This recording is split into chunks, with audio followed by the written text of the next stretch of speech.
नमस्कार, स्वागत है आप सभी का बजाते रहो भारत न्यूज में। दिल्ली नगर निगम डेम्स कमेटी के चेयरमैन संदीप कपूर अभी हमारे साथ हैं। उनके हाथ में एक लिस्ट है। ये लिस्ट सफाई कर्मचारियों से जुड़ी है, जिसमें रेगुलर सफाई कर्मचारी भी हैं और कंपैशनेट ग्राउंड के कर्मचारी हैं और इनको पक्का किया गया है।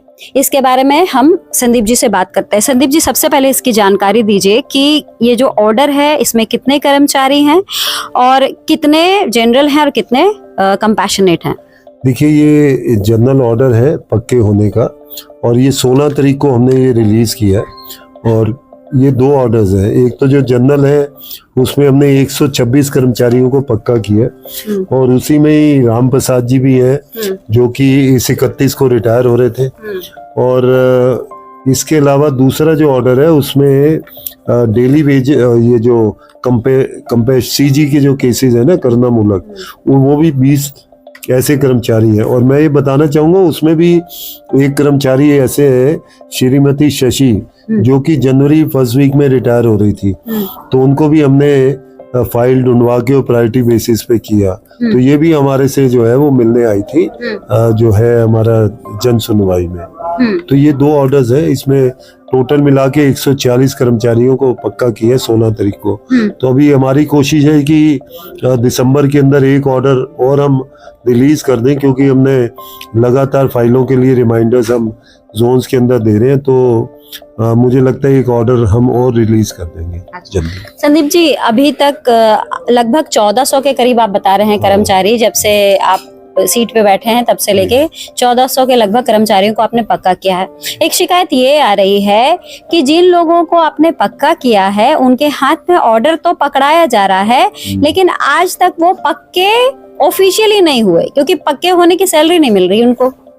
नहीं, ऐसे कुछ केसेस हैं, लेकिन मुझे लगता है कुछ प्रोसीजरल डिले होगा। लेकिन मैंने कहा है कि मेरे पास एक्चुअली देखो कोई भी केस ऐसा आया नहीं, और अगर कोई आएगा तो मैं उसे चेक करूंगा।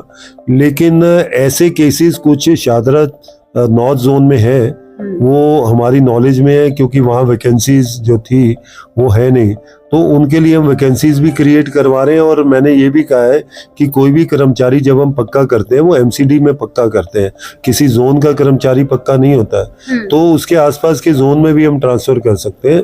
तो ये काम ऑलरेडी इसके ऑर्डर्स दे दिए गए हैं। लेकिन संदीप जी, एक बात बताइए कि जब पक्का किया जाता है तो वैकेंसी देख कर नहीं किया जाता है, जैसे आप कह रहे हो वहाँ पे है नहीं, क्रिएट करना पड़ेगा। वैकेंसी देख के किया जाता है। अब जैसे पुलिस वेरिफिकेशन होनी है, अब पुलिस वेरिफिकेशन में कोई कमी मिल गई तो हो सकता है वो थोड़ा सा डिले हो गया हो, अदरवाइज कोई काम नहीं छोड़ते हम। यहाँ से जो पक्का किया उसके लेटर्स, उसकी डिटेल जाती है, सिर्फ पुलिस वेरिफिकेशन करके उसको लेटर इशू होता है और वैकेंसी के अगेंस्ट ही हम उन्हें पक्का करते हैं। अच्छा, एक तो ये है। दूसरी बात ये है कि जितने लोग रिटायर हो गए और रिटायर होने के बाद जो उनका रिटायरमेंट बेनिफिट है वो उन्हें नहीं मिल रहा है, और उसके एवज में जो 30% का खेल है वो चल रहा है।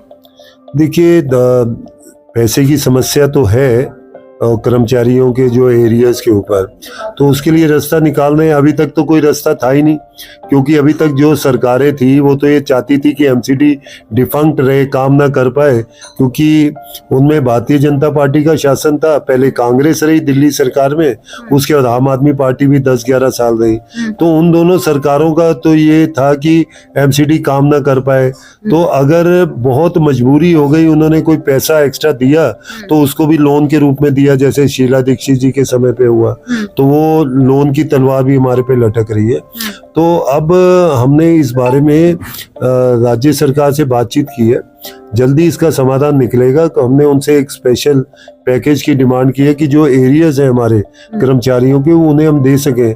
तो ये समस्या है, इससे हम जूझ रहे हैं और इसका हल भी जल्दी निकल आएगा। लेकिन एक बात बताइए कि ठीक है जो भी बजट की दिक्कत है, लेकिन जब कोर्ट की तरफ रुख करता है कोई कर्मचारी तो उस वक्त पैसे कहाँ से आ जाते हैं? उस वक्त तो उसको देना ही पड़ता है। पैसे तो सिस्टम से ही आते हैं। अब जनरल हमें देना है कुछ 4000 करोड़ रुपए, तो आप कहोगे कि 20-25 लाख रुपए दे दो तो वो तो निकल आते हैं।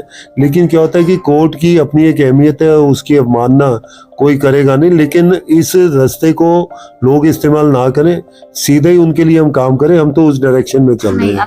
आप सही कह रहे हैं, लेकिन एक बात बताइए संदीप जी कि ये जो जो कोर्ट का डायरेक्शन है अवमानना नहीं कर सकते, यही इसी चीज का फायदा उठाकर तो वो गलत काम हो रहा है ना, कि एक कर्मचारी जिसकी गाड़ी मेहनत की कमाई है वो 30% क्यों दे किसी और को जिसका कोई लेना देना नहीं है उससे। जो जा रहा है देखो उसे तो हम रोक नहीं सकते, तो हम तो ये आश्वासन देना दिल्ली नगर निगम की एक टाइम फिक्स करे कि इतने टाइम में आपको मिल जाएगा पैसा। देखिए ये तो समस्या पिछले 20 साल से चलती आ रही है, एरिया तभी तो एक्यूमुलेट हुए, तो इस पे बातचीत चल रही है। अब जब पॉजिटिव रिस्पांस आना शुरू हुआ है, जब तक डेट्स नहीं आएगी हम ऐसे हवा में नहीं दे सकते ना। इतने सारे कर्मचारियों को अगर आपने कोई आश्वासन देना है तो उसका बेसिस तो होना चाहिए, आपके पास पीछे से कमिटमेंट होनी चाहिए। तो जैसे ही जल्दी आएगी, क्योंकि मैंने कहा कि अब एक पॉजिटिव सरकार दिल्ली स्टेट में आई है जो कर्मचारियों के हित और नगर निगम के हितों को देख रही है। हमारे पास बहुत सारे रिसोर्सेज आ रहे हैं, अब बहुत सारी मशीनें आ रही हैं प्रदूषण से लड़ने के लिए,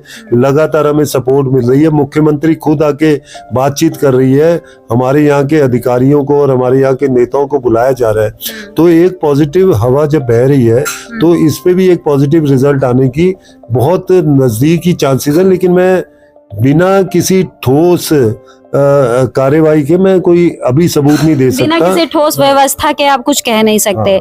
लेकिन एक आखिरी सवाल मैं आपसे लेना चाहूंगी कि ये 30% का जो खेल है जिसको हम एक भ्रष्टाचार रूपी काम कह सकते हैं, फिर इस पर कैसे नकेल कसेंगे। ये बात तो कोर्ट तक आएगी कि भाई कोर्ट का अवमानना हम नहीं कर सकते, लेकिन उसके तो फायदा हो रहा है ना, उसकी जेब में तो जो भ्रष्टाचारी है तो फायदे में जा रहा है। देखिए अब ये भ्रष्टाचारी भ्रष्टाचार कर रहा है, ये तो जो भ्रष्टाचार करवा रहा है या वो कर्मचारी कंप्लेंट करे ना, देखिए हर चीज के सबूत होते हैं। तो मजबूर है ना संदीप, तो मजबूर है तो हम तो उसकी देखिए सुनिए, हर काम तो हर आदमी नहीं कर सकता। मैं आपसे ये कह रहा हूँ कि वो वाला रास्ता छोड़िए, बार बार जो गलत रास्ता किसी ने पकड़ा है, हम तो कह रहे हैं उस रास्ते पे नहीं जाना चाहिए आपको सिस्टम से। और क्योंकि अभी तक कोई आश्वासन नहीं था, कोई सिस्टम नहीं था, अब जब पॉजिटिव सरकार आई है, आने वाले समय में इसके ऊपर पॉजिटिव रिजल्ट आने वाले, तो जो उस गलत रास्ते पे जाकर भ्रष्टाचार करना चाह रहे हैं, मैं उन्हें भी कहना चाह रहा हूं कि उस रास्ते को छोड़िए, अब सीधे रास्ते से ही आपका काम होगा, तो क्यों अपने पैसे को खराब करते हैं आप, और वो काम होगा। बहुत बहुत धन्यवाद।